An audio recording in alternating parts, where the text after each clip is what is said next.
Hello everyone, আসসালামু আলাইকুম। কেমন আছেন সবাই? আশা করছি অনেক ভালো আছেন। আজকে রান্না করব কলিজা ভুনা, সবারই পছন্দের। আমার তো খুবই ভালো লাগে, ভাত রুটি পরোটার সাথে তো খুবই ভালো লাগে।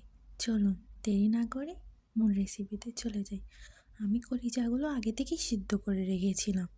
সিদ্ধ করে আপনারাও সিদ্ধ করে রাখবেন। পেঁয়াজ কুচি, রসুন কুচি, গোটা মশলা নিয়ে নিলাম।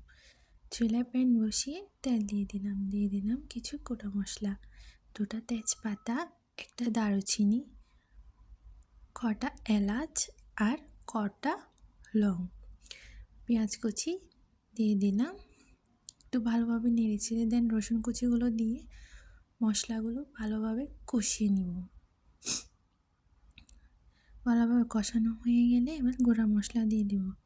আধা চামচ হলুদের গুঁড়া, স্বাদ মতো মরিচের গুঁড়া, 1 চামচ ধনিয়ার গুঁড়া। মশলাগুলো ভালোভাবে কষানো হয়ে গেলে এবার কলিজাগুলো দিয়ে দিব স্বাদ মতো লবণ দিয়ে ভালোভাবে নেড়ে ছেড়ে নিচ্ছি। নেড়ে ছেড়ে নেওয়ার পর এবার দিয়ে দিব 1 কাপ পানি। কলিজার মধ্যে তেমন পানি থাকে না, আপনারা পানিটা বুঝে দিবেন। পানি দিয়ে ভালোভাবে কষিয়ে নিব। দেখতেই পাচ্ছেন তেলটা উঠিয়ে গেছে। আর একটু কষিয়ে নিব এই কাঁচা লঙ্কা দিয়ে। আর উপর থেকে দিয়ে দিব ধনিয়ার গুঁড়া, জিরার গুঁড়া।